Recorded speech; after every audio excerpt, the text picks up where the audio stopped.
Your voice, your vote. With just over 2 weeks until Election Day, the presidential candidates continue to crisscross the battleground states, including Pennsylvania.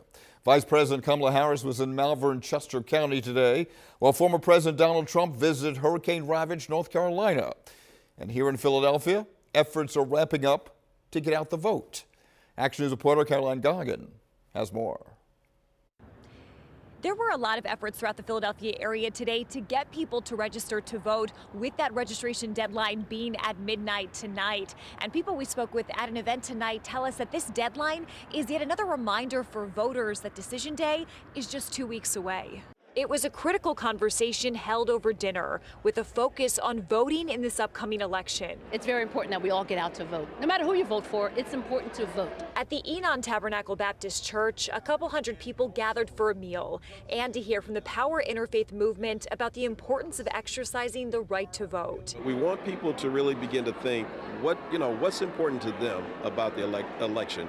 What's your self-interest?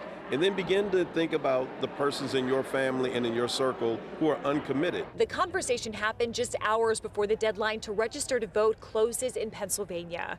Philadelphia City Commissioner Seth Bluestein says thousands of city residents came in today to register to vote. And in addition to that, we've had thousands of people apply online to register as well. Bluestein says out of the city's 1.6 million eligible voters, about 1 million are registered. In the 2020 election, he says about 66% of registered voters in the city cast their ballots. We're hoping that turnout will be similar, if not higher, but it's really going to come down to Philadelphians coming out to vote on Election Day. Back in West Oak Lane, it's not just about registration and education.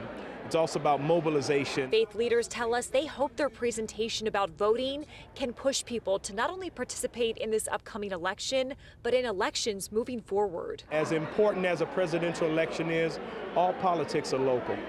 And at the end of the day, we want to make sure that people do this every 6 months to let the community know they exist. I'm Caroline Goggin, Channel 6 Action News.